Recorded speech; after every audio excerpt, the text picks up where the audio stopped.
Assalamualaikum sahabat kisah mistik. Kadang godaan terbesar bukan datang dari luar, tapi dari orang terdekat yang kita percaya, yang kita panggil sahabat. Lalu ketika nafsu membutakan hati, akal sehat pun ditukar dengan ajian yang kelam. Dan ketika jin sudah ikut campur dalam cinta, hanya Allah lah sebaik-baiknya pelindung malam ini. Kami ajak Anda menyimak sebuah kisah nyata yang kami angkat dengan perubahan nama dan tempat. Inilah cerita tentang cinta yang terikat, bukan dengan hati, tapi dengan ajian pengikat nafsu. Judul episode kali ini, Ajian Pengikat Nafsu, ketika sahabat jadi pelakor.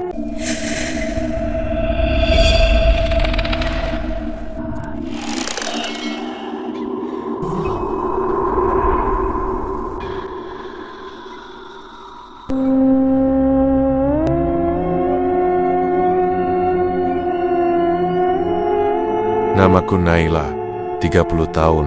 Aku menikah dengan seorang lelaki bernama Raga, pengusaha kecil bidang konstruksi yang sedang menanjak. Kami menikah 5 tahun dan punya seorang anak perempuan berusia 3 tahun. Sahabat terdekatku sejak SMA adalah Dina. Kami kuliah di kampus yang sama dan bahkan menikah di tahun yang sama. Tapi 2 tahun lalu, suami Dina meninggal karena kecelakaan kerja, dan sejak itu dia kerap datang ke rumahku, kadang-kadang bermalam. Awalnya aku merasa kasihan. Sebagai sahabat tentu aku ingin menolong. Tapi sejak 6 bulan terakhir, ada perubahan. Bukan hanya pada Dina, tapi juga pada suamiku, Raga. Raga jadi lebih pendiam padaku, tapi lebih sering mengajak Dina mengobrol. Bahkan pernah tertawa bersama saat aku di dapur. Mataku sering menangkap pandangan Dina yang ganjil ke arah Raga lembut, seperti menyimpan rasa. Dan yang paling membuatku merinding, beberapa kali aku mendapati suamiku bermimpi aneh dan berkata dalam tidurnya, "Dina, kamu harum sekali malam ini." Satu malam, aku terbangun sekitar jam 2 dini hari karena mendengar langkah kaki di dapur. Kupikir Dina sedang mencari minum, tapi saat aku mengintip dari tangga, aku melihat Dina berdiri di depan kompor, sesuatu ke dalam gelas berisi kopi. Dia memakai jubah tidur tipis warna merah darah. Di tangannya ada botol kecil berisi cairan kuning pucat. Saat dia membacakan sesuatu dalam bahasa Jawa kuno sambil mengaduk, bulu kuduku berdiri. "Yo Gusti kang ngelmu nora ana tresno murni mung pengikat rasa kunci sahwat. Yo Daddy." Dia lalu menyimpan gelas itu di atas meja makan. Gelas favorit Raga. Sejak malam itu, hubungan Raga denganku makin memburuk. Dia bahkan pernah pulang larut malam dengan alasan kerja lembur. Tapi aku menemukan jaketnya berbau parfum bunga kenanga aroma yang sama yang sering digunakan Dina setelah mandi malam Jumat. Aku mulai mencari tahu. Satu hari saat Dina ke pasar, aku nekat masuk ke kamarnya yang kami sediakan di rumah belakang. Aku menggali lemari dan menemukan tas hitam dengan gembok kecil. Dengan bantuan gunting, aku membuka tas itu. Di dalamnya, sebuah kitab kecil bersampul kulit hitam berjudul Ilmu Pengikat Syahwat. Botol kecil berisi cairan kehijauan kain putih dengan bercak darah, segumpal rambut hitam panjang, dan lidi-lidi bekas dibakar.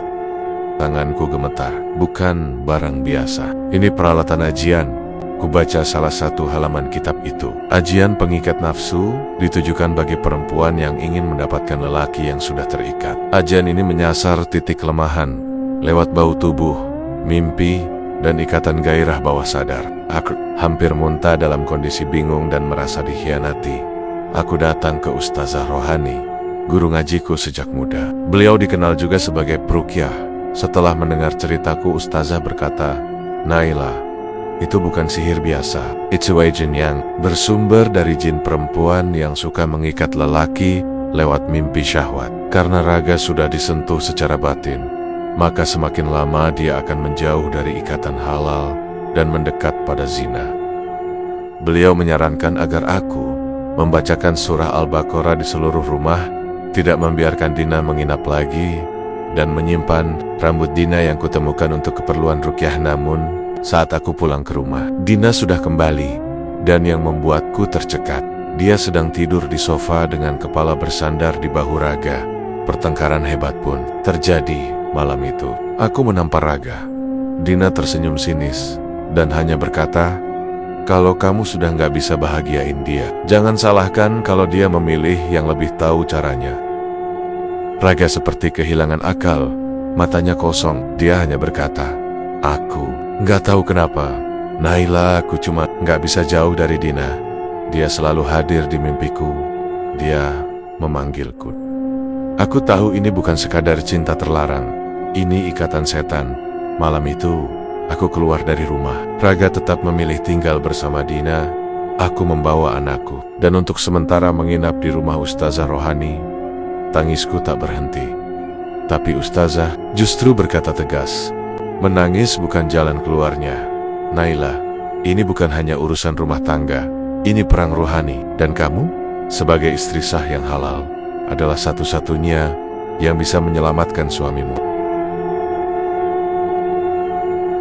Kami mulai menggelar ruqyah jarak jauh dengan membacakan ayat-ayat Quran, terutama surah Al-Baqarah ayat 1-5, ayat kursi, Al-Ma'id, Al-Falaq dan An-Nas, dan ayat-ayat tentang sihir. Ayat-ayat itu kubacakan dari kamar di rumah Ustazah. Anakku mendadak demam tinggi, dan kaca jendela pecah sendiri tanpa sebab. Itu tandanya gangguan jin yang ikut bersama ajian itu mulai terasa panas, kata Ustazah.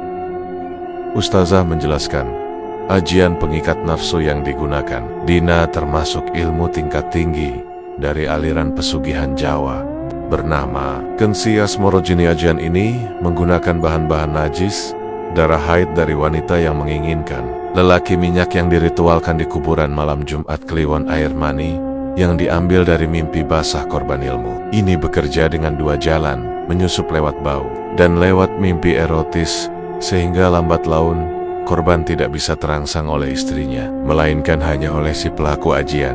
Kuperiksa kamar mandi rumah.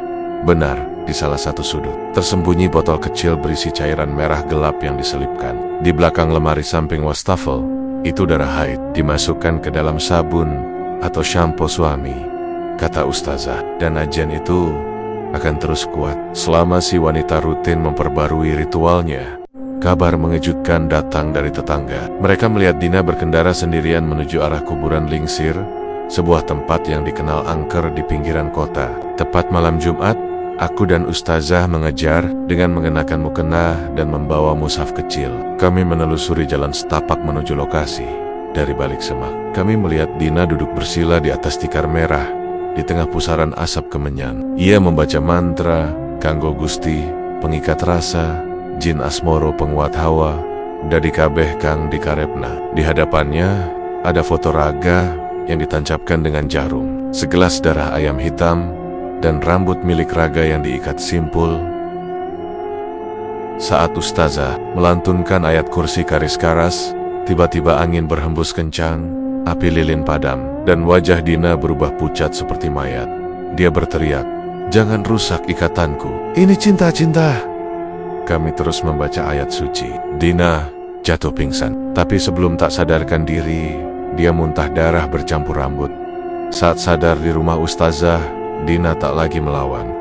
Ia mengaku sejak kecil sudah dibawa neneknya belajar ilmu pengasihan. Tapi saat suaminya meninggal, ia merasa kosong, haus kasih sayang, dan jatuh hati pada Raga, suami sahabatnya sendiri. Awalnya cuma kagum Kak Naila, tapi lama-lama aku ingin memilikinya. Ilmu itu memberiku harapan. Tapi aku sadar sekarang, aku sudah dihantui jin itu. Bahkan dalam mimpi, aku oleh makhluk hitam besar. Dina minta tolong untuk dibersihkan secara total. Ia siap bertobat. Malam itu, Raga datang. Wajahnya kusut, rambutnya acak-acakan. Ia mengaku mimpi aneh berhubungan badan dengan wanita berambut panjang yang wajahnya berubah jadi tengkorak. Aku merasa bagian tubuhku seperti dikendalikan. Aku ingin kembali, Naila, tapi aku takut. Aku sudah rusak. Kami lakukan ruqyah bersama. Tubuh Raga kejang saat mendengar Al-Falaq. Dari mulutnya keluar busa, dan ia muntah cairan kuning, kehitaman. Setelah itu, ia menangis dalam sujud. 3 hari setelah ruqyah, aku dan Raga akhirnya kembali ke rumah bersama anak kami. Dina telah pindah ke rumah orang tuanya di luar kota untuk menjalani proses pemulihan dan taubat. Namun begitu kami masuk ke rumah, suasananya terasa lain, sunyi. Tapi bukan sunyi yang damai, lebih seperti sunyi yang menekan dada Raga Beberopa. Kali menghela napas berat. Saat ia membuka lemari kamarnya, ia berkata, "Nak, kenapa baju-bajuku ada aroma bunga kenanga?" Aku juga mencium bau itu. Padahal Dina sudah pergi. Rumah sudah dibersihkan. Tapi malam pertama kami tidur bersama lagi, terasa ganjil. Aku mencium aroma kemenyan samar, seperti dari sela-sela dinding. Malam itu, sekitar pukul 2 dini hari, aku terbangun karena suara anakku menangis. Tapi saat aku hendak ke kamarnya, aku melihat tirai ruang tamu bergerak pelan. Padahal semua jendela tertutup. Aku mendekat dengan hati-hati. Dan saat ku tarik tirai itu, tidak ada siapa-siapa. Namun di dinding di belakangnya, ada bercak seperti telapak tangan hitam. Aroma bunga kenanga mendadak menguar kuat.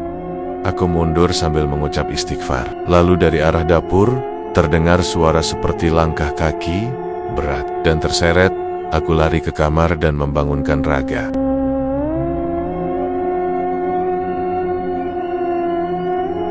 Keesokan harinya, anak kami, Salsa, yang baru berusia 3 tahun, tiba-tiba berkata, "Ibu, tadi malam tante rambut panjang main di kamarku." Dia bilang, "Jangan bilang-bilang, nanti ibu dimakan." Aku dan Raga saling pandang. Keringat langsung membasahi tengkukku. Kami cek kamar Salsa. Di balik bantalnya, kami temukan gumpalan rambut hitam panjang yang baunya seperti rambut dibakar. Ustazah rohani kami undang kembali. Saat beliau memeriksa rumah, ia berkata, "Jin yang digunakan dalam ajian Dina tidak semuanya mau pergi. Salah satunya merasa telah memiliki rumah ini karena ajian itu pernah dilakukan di sini secara berulang, maka ia menjadikan tempat ini sebagai sarangnya." Kami lakukan ruqyah rumah secara menyeluruh. Ustazah memimpin membaca surah Al-Baqarah dan ayat-ayat ruqyah karus-karas dari tiap sudut rumah. Air ruqyah disemprotkan ke setiap pintu, dinding dan ventilasi di ruang tamu. Saat ayat Al-Jin dibacakan, cermin besar kami retak sendiri. Lalu dari balik rak buku terdengar suara mendesis, "Dia milikku, dia dipanggil dengan darah, kau tak bisa mengambilnya kembali." Raga gemetar. Ia langsung sujud, menangis. "Aku minta ampun, ya Allah. Aku yang membuka pintu ini. Aku yang membiarkan wanita itu menyentuh hidupku." Air mata kami bercampur dengan ketakutan. Ustazah memberi nasihat terakhir. Jika ingin benar-benar lepas dari gangguan jin syahwat itu, maka rumah kami harus diruqyah selama 7 malam berceri-turet, tidak digunakan untuk aktivitas maksiat sekecil apapun. Dan salah satu di antara kami harus menyedekahkan harta senilai ikatan yang pernah digunakan, yakni nilai sesaji, minyak ritual, dan perjanjian darah yang pernah Dina buat di rumah. Ini aku menjual salah satu kalung emas warisan ibu. Raga juga melepas jaket kesayangannya yang dulu pernah dipinjam. Dina semuanya kami niatkan sebagai sedekah untuk masjid dan anak yatim.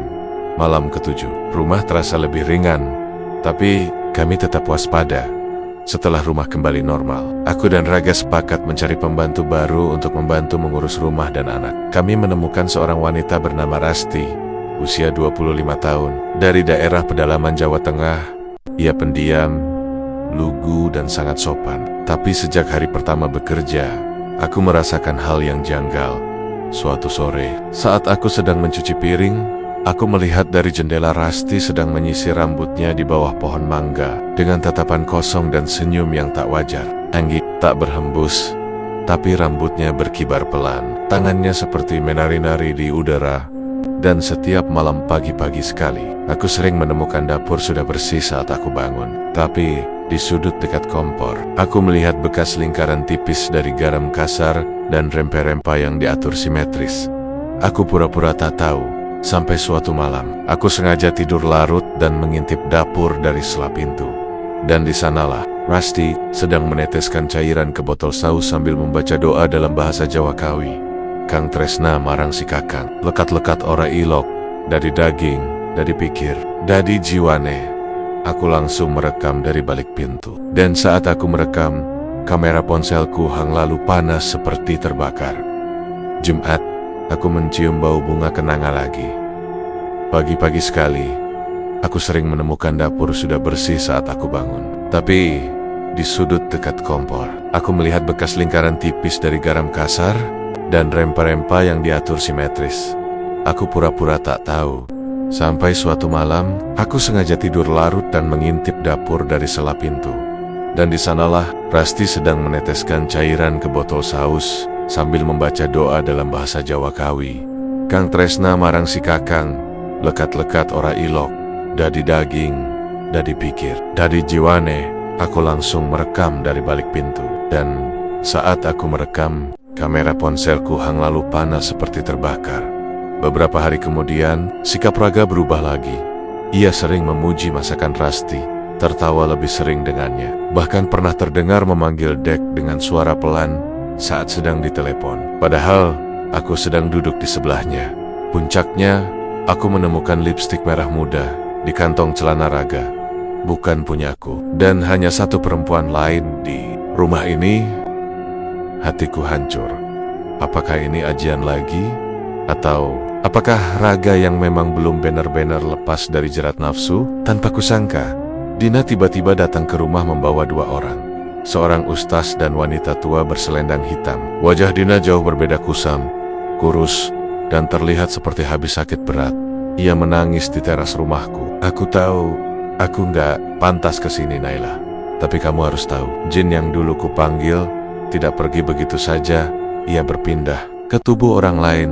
Aku melihatnya dalam mimpiku. Dia masuk ke seorang wanita muda yang mengaduk masakan sambil menyebut nama suamimu. Aku gemetar. Itu Rasti. Ustadz yang datang bersama Dina langsung meminta izin untuk melakukan ruqyah terbuka di rumah. Kami kumpulkan air ruqyah dan mulai membaca ayat-ayat pelindung di ruang tengah. Saat Al-Baqarah ayat 102 dibacakan, Rasti yang sedang di dapur tiba-tiba menjerit keras. Matanya mendelik putih dan ia merangkak ke arah Raga seperti binatang lapar. Kak, kenapa kamu jauhi aku yang kamu cari? Bukan dia, Dina berteriak. Ustadz memercikan air ruqyah ke tubuh Rasti. Dari kulitnya keluar asap tipis. Tubuhnya gemetar, lalu suara dalam tubuhnya berubah berat. Aku sudah tinggal di sini, tak akan pergi selama lelaki ini masih membuka pintunya. Kami semua sujud. Tangis memecah ruangan. Dan dari mulut Rasti keluar darah hitam bersama gumpalan rambut. Setelah kejadian kerasukan Rasti, kami mengurungnya di kamar kosong dan dijaga oleh ustadz beserta dua santrinya. Mereka melakukan ruqyah berat, disertai puasa selama 3 hari dan bacaan Al-Quran non-stop bergantian. Dari tubuh Rasti, jin itu tak kunjung keluar. Ustadz berkata, jin ini sudah menetap di lapisan dalam ruhiyah Rasti. Ia bukan hanya ditanam dengan ajian, tapi telah diberikan tumbal ikatan batin. Mungkin oleh Dina, atau bahkan oleh orang lain yang ingin merusak rumah tangga ini. Tumbal. Siapa yang ditumbalkan? Dina tiba-tiba menangis dan berlutut.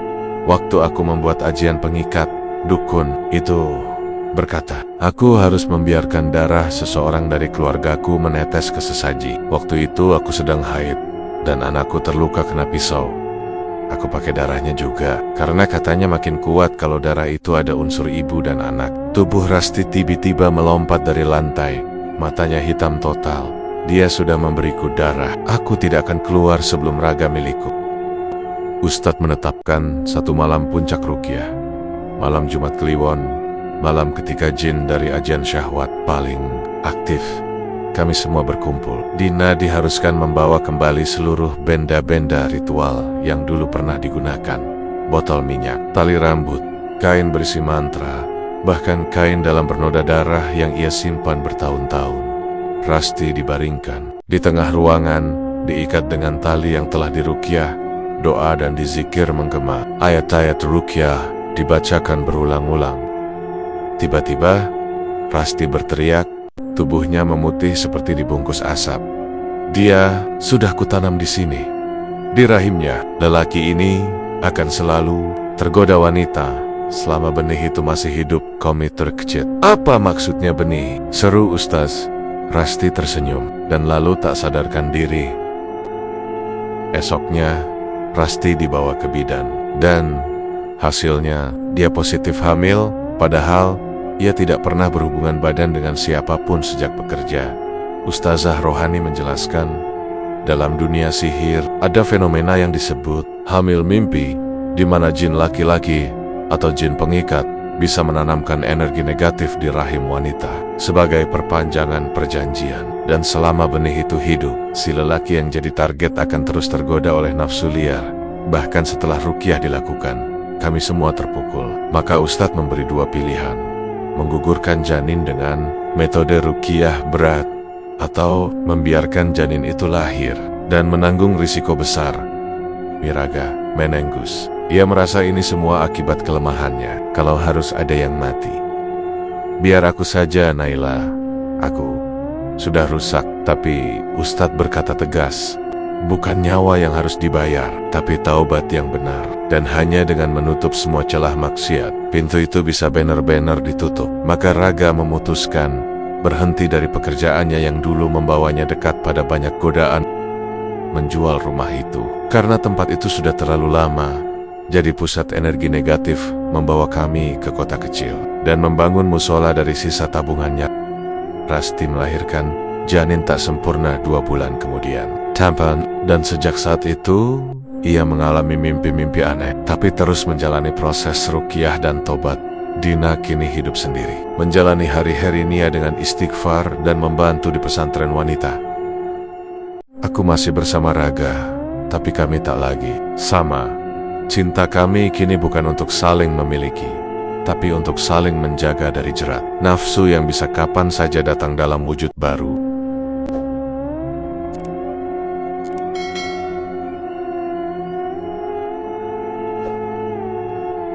Sahabat kisah mistik, nafsu bukan selalu lawan dari cinta, tapi ketika nafsu tidak dibingkai iman, ia bisa berubah jadi iblis yang merusak segalanya.